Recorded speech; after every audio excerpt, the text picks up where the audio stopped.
이 시간에는 우리가 방금 읽은 본 말씀을 통해서 쓴물 인생을 단물 인생으로라는 주제로 한번 생각을 해보겠습니다. 마라의 쓴물은 오늘날 광야 같은 인생길을 걸어가면서 만나게 되는 우리의 문제입니다. 수천 년의 문제로 끝나는 옛날 얘기가 아니고 오늘날에도 광야 같은 길을 걸어가면서 만나게 되는 마라의 쓴물이며 환경이라는 거예요. 요즘 많은 사람들을 보면 정말로 쓰디쓴 마라를 만나서는 너무 힘들어하는 모습들을 자주 보게 되는데요. 사는 게 너무 힘들다는 겁니다. 그렇다면 우리 예수님을 믿는 성도들은 어떻게 살아야 이 쓰디쓴 우리 인생길이 아름답고 강한 인생으로 바꿔질 수가 있을까요?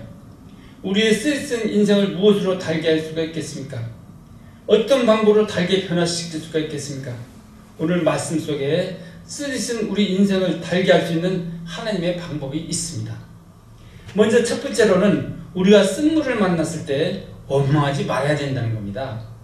오늘 말씀에 보면 마라의 쓴물을 만난 이스라엘 백성들은 종의 근성 때문에 어려움에 부딪히자 3일 전에 그렇게 찬송했던 그들이 모세를 향하여 원망을 쏟아붓습니다.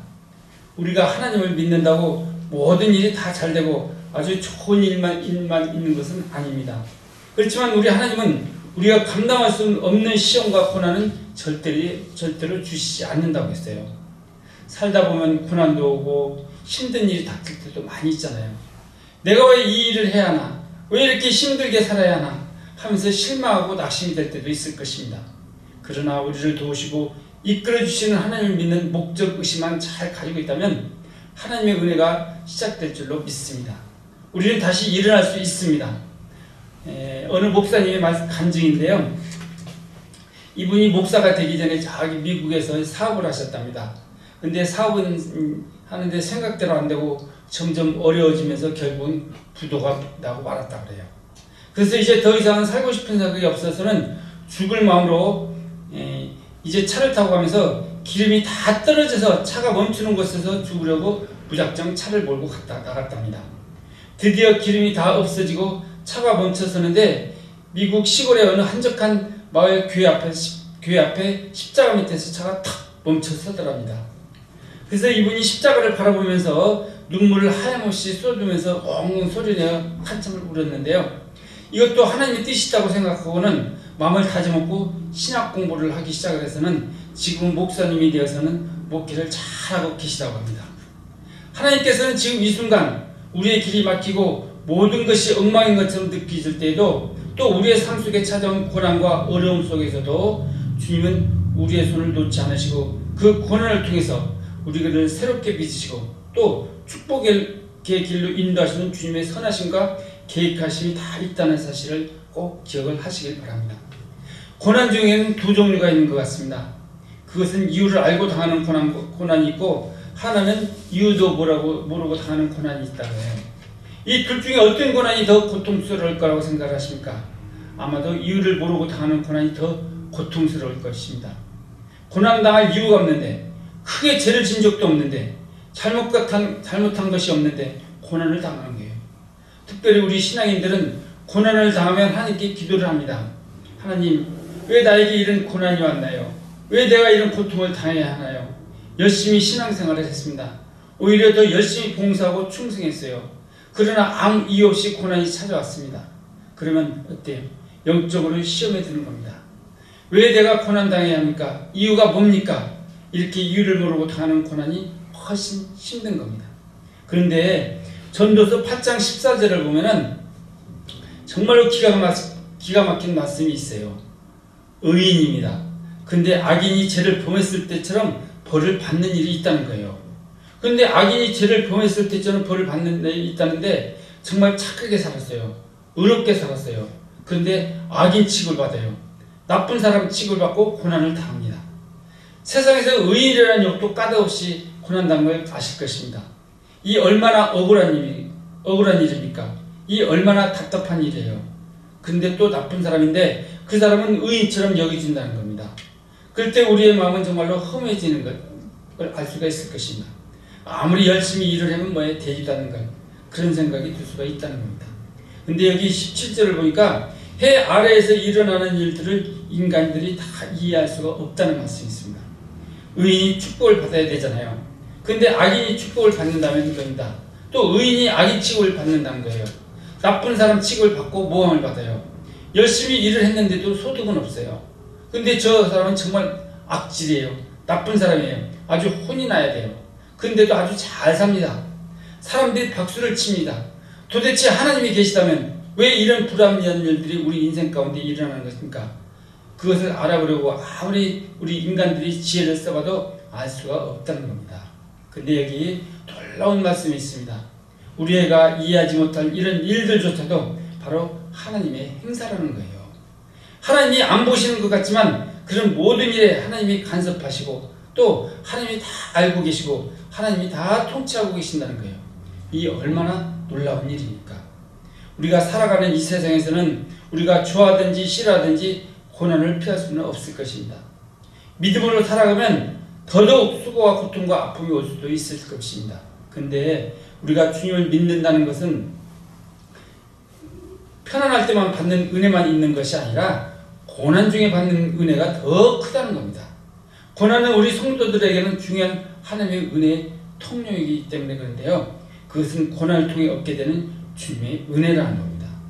우리는 고난을 통해서 하나님의 이루가 무엇인지 알게 되고 또 하나님의 이루를 알아야 우리가 이웃을 이루하고 성도가 될 수 있고 고난을 통과함으로 비로소 그리스도인의 성품을 닮아 살아가게 된다는 겁니다. 어느 대학교에서 교수님이 이제 학생들의 창의력을 알아보기 위해서 이런 시험 문제를 냈다고 합니다. 뒤에는 낭떠러지가 있고 앞에는 한 달 동안 굶주린 호랑이가 있는데 당신은 어떻게 해서 이 길을 벗어날 수 있는가 본인의 생각을 써보세요 하는 그런 숙제를 내줬다고 그래요. 그래서 이제 학생들은 다양한 답들을 적어냈습니다. 뭐 미친 듯이 도망한다, 또 살려달라고 소리치며 도망한다, 또 하늘에 운을 맡긴다, 호랑이 눈을 째보며 눈싸움을 한다 등등 많은 이 해답들을 적어냈지만 모두 BC 이하의 학점을 받았대요. 그런데 교수님은 한 학생의 답을 보고는 예의표를 주었답니다. 그 학생의 답은 바로 꿈에서 깨어난다 했다고 합니다. 우리들이 살아가는 인생에는 그런 낭떠러지는 없습니다. 더욱이나 한 달 이상 굶주린 호랑이가 우리들을 잡아먹으려고 쫓아오는 일은 더더욱 없습니다. 꿈에서나 있을 법한 이야기예요. 우리들 앞에 놓여진 수많은 고난과 어렵고 잡다한 많은 문제들도 이와 같다는 겁니다. 하나님은 우리들이 해결할 수 없을 정도로 너무나 어려운 문제를 절대로 주시지를 않습니다. 오늘도 하나님께서는 우리들에게 쉽고 간단하게 살면서 축복받을 수 있는 해답을 주시기 원하고 계시다는 것을 우리 성도님들을 믿으시기 바랍니다. 우리 사람들의 마음속에는 조금만 어려운 일을 당해도 남에게 책임을 돌리고자 하는 원망하는 마음이 본능적으로 일어난다고 합니다. 그러나 이런 원망을 하는 것은 하나님이 정말로 싫어하세요. 원망하는 사람에게 하나님은 은혜를 베풀어 주지 않으십니다. 우리 믿음의 사람들은 어떤 어려운 일이나 어떤 말의 쓴물을 만나도 절대로 원망하지 말아야 됩니다. 우리가 언제든지 누구에게든지 말의 쓴물에 직면할 때가 있을 것입니다.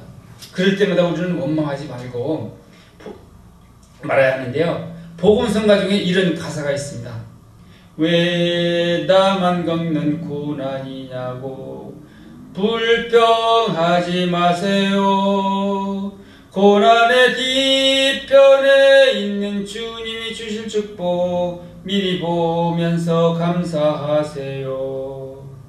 너무 견디기 힘든 이 순간에도 주님이 일하고 계시잖아요. 남들은 지쳐있을지라도 당신만은 일어서세요. 힘을 내세요. 주님이 손잡고 계시잖아요. 주님이 나와 함께 하심을 믿는다면 어떤 역경도 이길 수 있습니다. 어떠한 고난과 역경이 와도 절대로 원망하지 말고 쓴물을 단물로 말할 수 있다는 사실을 우리 성도님들 잘 믿으시기를 바랍니다. 두 번째로는 쓴물을 단물로 바꾸기 위해서는 하나님께 부르짖는 기도를 해야 한다는 겁니다.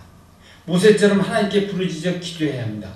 모든 백성이 마라의 쓴물 앞에서 하나님을 원망했지만 모세는 그런 상황 속에서도 하나님께 엎드려 부르짖었습니다. 주여 이 백성을 구원해 주옵소서.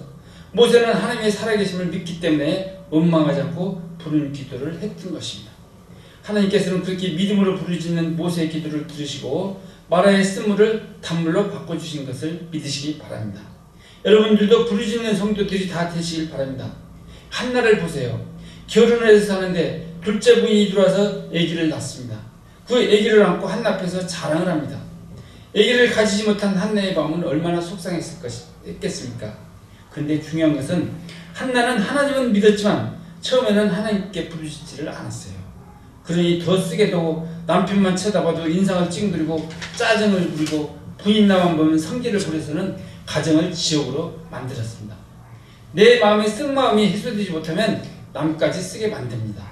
내 마음이 써서 그것을 해결하지 못하면 온 가족의 마음을 쓰게 만들고 다른 사람들 마음까지 상하게 만드는 결과를 빚어내고 맙니다. 하나님께 부르짖지 않는 한나 때문에 온 가족이 너무나 괴로운 거예요. 우리 남자들 이런 이야기가 있습니다. 우리 남자들의 행복은 아내의 성질에 달려있다는 말이 있는데요. 좋게 말해서 그렇지 마누라의 성질머리에 따라서 우리 남자들이 행복해질 수도 있고 불행해질 수도 있다는 말입니다.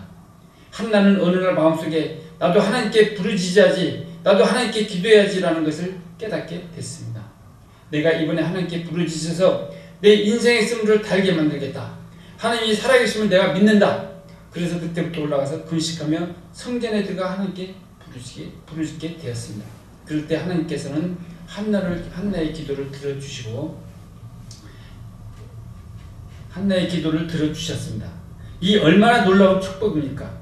우리가 살다가 정말로 쓴물을 만났을 때 하나님께 먼저 부르짖는 성도들이 다 되시길 바랍니다. 우리는 할 수 없으나 하나님은 할 수 있는 줄 믿으시기를 바랍니다. 지금 마라의 쓴물에 있거나 괴로워서 힘들어하고 어려움이 있다면 염려하지 마시고 우리의 신음소리에도 응답하시고 귀를 기울이시는 주님 옆에 나와서 부르짖는 저와 우리 성도들이 다 되시길 바랍니다. 세 번째로는 우리 인생의 쓴물을 만났을 때 예수님께 맡게 한다는 겁니다. 우리 인생의 쓴물을 단물로 만들어 줄 수 있는 분은 오직 하나님밖에 없습니다. 우리는 결단코 쓴물 인생을 달게 만들 수는 없습니다. 예수님께서 우리 심령에 찾아오시고 우리 가정에 찾아오실 때 우리 문제는 해결될 줄로 믿습니다. 제가 간증 하나 하겠습니다. 평소에 어깨가 주기적으로 많이 아파서 이제 병원에 가서 견인 치료도 하고 한의원에서 침도 맞고 부항도 뜨개서 했는데 그때뿐이고 통증은 점점 심해져서 막 움직일 수가 없을 정도로 막 심하게 아프더라고요. 그래서 이제 큰 병원에 가서 정밀 검사를 받았더니 수술을 해야 한다고 하더라고요. 어깨에 힘줄이 파열이 되어서 수술을 해야지 그냥 더 놔두면 팔을 못 쓸 수도 있다고 하면서 수술 날짜를 잡아야 한다고 그렇게 얘기를 하더라고요. 그래서 이제 이런 이야기를 우리 목사님께 말씀드렸더니 목사님께서는 수술을 하지 말고 기도로 고쳐보자고 하시면서 우리 교회 성도들께도 중보 기도를 부탁드리면서 열심히 저 또한 기도를 했답니다. 기도를 하다 보니 꼭 낫게 될 거라는 확신과 함께 평안의 은혜도 함께 주시더라고요. 함께 일하는 동료들이 어깨 수술은 언제 하냐고 물어보길래 제가 기도로 고침받으려고 목사님과 온 성도들이 기도하고 있다고 했더니만 그 사람들이 끊어진 심줄을 수술도 안 하고 기도로 연결할 수가 있을까 하면서 비웃기도 했답니다. 그렇지만 지금 이렇게 아주 크게 힘을 쓰지만 하면 활동하는데 지장이 없을 만큼 많이 낫게 해주셨습니다. 하나님의 은혜에 정말로 감사를 드립니다. 우리가 시련을 잘 견디려면 모든 것을 선으로 바꾸실 수 있는 분이 우리 하나님이신 줄 믿습니다. 그렇기 때문에 고난이 왔을 때 절대로 원망하지 말고 분명 하나님의 뜻과 섭리가 있을 것이다. 시련이라는 가면을 벗겨내면 하나님이 준비하신 놀라운 축복이 있을 것이다 하면서 이 어려움과 시련을 잘 견뎌내면서 절대로 원망하지 마시고 하나님께 부르짖는 기도와 우리의 문제를 모두 하나님께 맡겨서는 쓴물 같은 인생을 단물 인생으로 변화시켜 주시는 그런 축복의 하나님을 꼭 만날 수 있는 저와 우리 성도님들 다 되시길 바랍니다.